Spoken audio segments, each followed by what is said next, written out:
just landed here in Manila now. You can see the army have also joined today's operation. You've got the sidewalk clearing team over there. The enforcers are spreading out along this road. Actually, this isn't the target area. They're just waiting for the Western Division to join the operation because they're bringing the tow trucks today here in Manila. So let's go. This van here has been stopped for a suspected calorum operations. You can see there is an antenna there. That's normally a big giveaway, especially if the van is completely unmarked otherwise. I think they're going to be unloading the passengers now. And one thing you'll notice is they're all going in different directions because they don't know each other. And that van is now being escorted to the impound area. And over here they stopped a motorcycle, 2 riders without helmets. And it looks like the driver isn't able to show a license, so this motorcycle is actually going to be impounded. So they just stopped that bike now. Unfortunately, there's no chassis number, there's no engine number, and the driver doesn't have a license. So it makes ticketing or impounding this a little bit more difficult. Over here they stopped some tricycles. The reason being this is a national road, so they shouldn't be here. So there'll be issued tickets for a tricycle ban. Although often when you ask tricycle drivers if you can see their license, many of them don't have them, especially here in Manila. So expect to see a lot of impounded vehicles. The driver of this one can't show an ORCR or driver's license, so most likely it's going to be impounded. And for these two here, neither of them can show a driver's license, so they'll both be impounded also. Nagdala kayong driver's license? Wala po. Dito po kayo kasi nakapark. Kung wala po kayong dalang lisensya, na-impound po tayo, sir. Yung po ang ano natin. And further down the road, another one for impounding, can't show a driver's license. They stopped this rider here for not wearing a helmet, but he does have a license, so he'll just have a ticket. Here's another one that's being impounded. Again, the driver couldn't show a license. Over here, they stopped the motorcycle. Back rider's not wearing a helmet. They're just issuing a ticket now. He does have a license. Here's a motorcycle, 2 riders, no helmets. And they stopped one more rider here, no helmet. And if you notice, his plate says Divisoria. And over here, they're issuing a ticket to this man for not wearing a helmet. He does actually have a helmet, he just wasn't wearing it when they stopped him. And further along, another man not wearing a helmet on his motorcycle. And they just asked him to see the license now. And they just pulled in one more motorcycle, 2 riders, no helmets. They also stopped this lady here, not wearing a helmet on her motorcycle, and she can't show a license, so the bike is going to be impounded. And here's one more tricycle. If he has a license and everything else in order, it's just a ticket for a tricycle ban, which I think is 200 pesos. No license means impounding. And the towing crew are now taking away the tricycles, motorcycles, and other impounded vehicles. The MTPB just arrived with a tow truck, so I think they'll also be taking away some of the vehicles. Alam niyo po, pag PWD kayo, bawal po kayo magmaneho. May limitations po tayo sa lisensya natin. Hindi po tayo pwede magmaneho pag clinic-claim yung PWD kayo.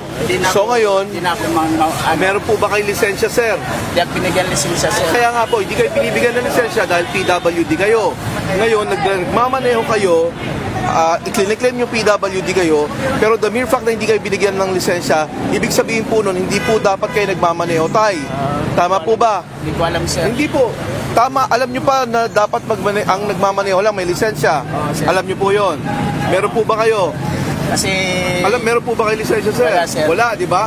So, ibig sabihin, alam nyo na wala kayong lisensya, hindi dapat kayo nagmamaneho. Service lang, sir, yung ano. Kaya nga, service, tricycle, PUV, kung ano po yan, hindi po kayo pwede magmaneho. The mere fact na hindi kayo binigyan ng lisensya dahil PWD kayo. Hindi po pwede i-claim ang pagiging PWD para magmaneho. Sama po ba? Kasi pag kayo nakadisgrasya, kawawa po yung madidisgrasya niya. So, ang sa akin, hindi po namin pwede payagan based na PWD kayo. Ayaw po namin yun. The mere fact na hindi kayo binigyan, alam po ng LTO na hindi po dapat kayo bigyan. Kaya kung papayagan ko kayo, parang pinapalakas ko pa ang loob nyo na sa susunod, pag nahuli kayo, pakiusapan na lang. Hindi po pwede tayo. Pasensya na po. Hindi ako magana po, sir. Hindi po natin pwedeng idahilan yan, sir. Hindi po natin pwedeng idahilan. Ano po? Dahil po ang kalsada natin, hindi ko kayo nagmamay-ari. Buti ko sa inyo yan. Ngayon, pag nakadisgrasya kayo, kawawa naman po yung nadisgrasya nyo. Hindi nyo po pwedeng irason sa rin pagiging PWD. The mere fact na hindi kayo binigyan dahil PWD po kayo.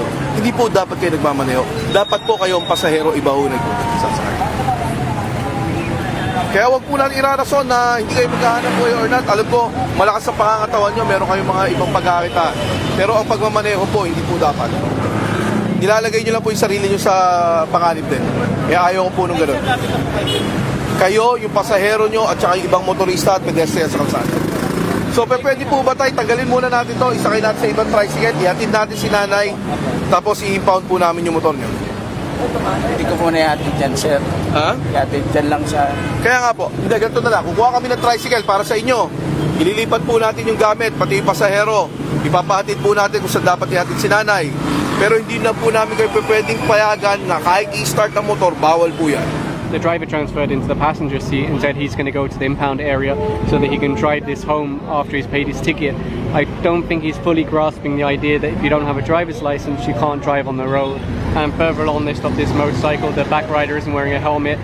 Actually, they went past the first couple of enforcers that tried to flag them down, but they've spread out so that any motorcycle that doesn't stop, they'll be sure to catch them. Right now, they're helping this elderly man into the patrol car. He was on one of the tricycles that's been impounded. Completely off topic, but these are two cute little dogs. Oh, they heard me. Hello, good morning, how are you?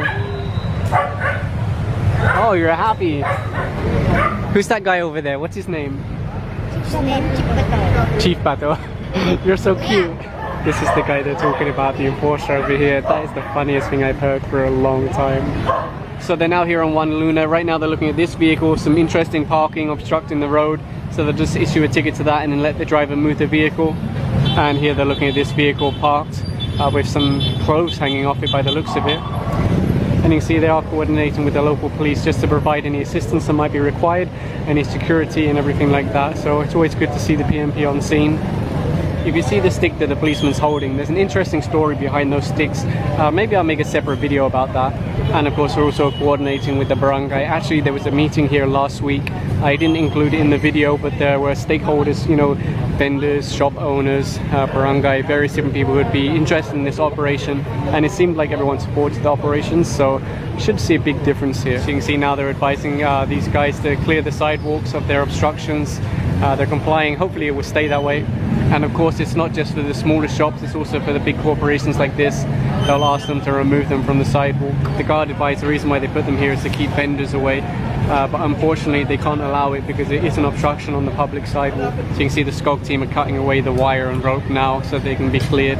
And while they let people keep their goods, they confiscate things like this which facilitate them being there in the first place. Any kind of furniture, tables, chairs, things like that, they'll be confiscating. And they're clearing the sidewalk on the other side. There's a 7-Eleven sign here. Guy come out and it seems like he's plenty strong enough to move it by himself, so that's good. They're now continuing along recto, advising these vendors to take their stuff inside or take it home so it doesn't obstruct the road. Wala nang makakaraan dito, no? So, ang gagawin natin, baka ilipat kayo dito. Hawker's permit ang meron kayo. Ito ba naka-specify yung pwesto? Dalawang peso po. Nandito ba yung pwesto? Opo, ito So, yung naka-indicate. address po, yun eh. Ito? 556 na 558. Saan po ang basehan ng ano natin? Dito po, kasi may pwesto dito, yun ang number dito. May numbering kayo. So, hindi yan address. Numbering lang. Address po talaga ng ano, dito sa building. No? Building. Sa Opo. building. Ito po kasi, may number po talaga to, may address to eh. Yeah, may building pero hindi to. Part ba ng building to? Hindi, di ba? Okay, kaya nga na yan, no? Kapag usapan namin sa taas to, kung ano, kasi wala na makapag-responding ano dito. Kung ano man kailangan rumispondi dito, bumbero, ambulansya, or what not, di ba? Kahit yung ultimong maliliit na bumbero ng barangay, hindi kakasya dito eh. So, ito palagay ko, ito ang pwesto. Ito pwesto to. Pasilyo po ito. Oo, pasilyo, o what not, may pwesto dito. Ito ang problema natin ngayon. May ano po po ang dapat. Hindi, papag-usapan po nga namin yan, ano, dahil kung papayagan kayo dito or, kasi i-recommend ko na huwag kayo payagan dito eh. Hindi po dahil gusto kong patayin yung pangkabuhayan nyo na ya, ang gusto ko lang ayusin natin to, para sa kabutihan nyo to. Alam nyo kung bakit? Pag nagkaroon ng sunog dito, huwag naman sana, wala makakapasok ng bumbero. Yung bumbero na papasok, tao na lang, sasalubungin pa ng mga tao dito. At saka ng mga gamit na nilalabas. Di ba? Kawawa naman po. Wala tayong maililigtas na bahay dito o pwesto pag nagkasunog. Yun nga po yung sinasabi ko na hindi naman po aalisan ng hanap buhay ang mga constituent o mga tao rito ng national government, kundi iaayos lang po. Iayos lang natin. Iayos lang po. So, ang ano lang, Nay, ang pinapangamba ko dito, yung kaligtasan ng mga tao nakatira dito. Dahil Wala naman po nakatira. yung mga Sa bagay, businesses, oo. di ba? Kasi yan, pag nagkasunog, ang gagawin nyo, ito bibigyan ko ng sitwasyon. Galing ang bumbero doon, papasok dito, sasalubungin ng mga tao na nandito dahil naglalabas ng gamit. Tama. Tapos yung truck, hindi makapasok, sobrang sikip. Yung hose, hindi makaabot. Sa akin lang po, ikaligtasan nyo. Ha? Hindi na po usaping traffic to, pero kaligtasan lang. Kaya mag-usap po kami sa City Hall, nandiyan naman po si Cap, kapag-usapan namin. Sila mas nakakaalam dito. Tinitingnan ko lang po, sinasabi ko na sa inyo, ano yung observation. So you can see the road is so narrow that you can't even fit a vehicle down here anymore. Although that might not matter because when you get to the end of it, it's just a big pile of junk anyway. So no vehicles can pass through this road by the looks of it. It looks like Manila City are here cleaning up some of this trash. My shoes are pretty much like the worst I've ever seen them right now. They absolutely stink and they're covered in dirt. That was just from walking around earlier, not even from this road. I'm sure this road is going to push them over the edge, unfortunately. So this is the situation. This here is an abandoned building. People are living in there, they're storing their items in there, and then they've set up shop down here. The problem, of course, is that now vehicles can't pass through, especially emergency vehicles like ambulances or fire trucks. So it's really a big concern.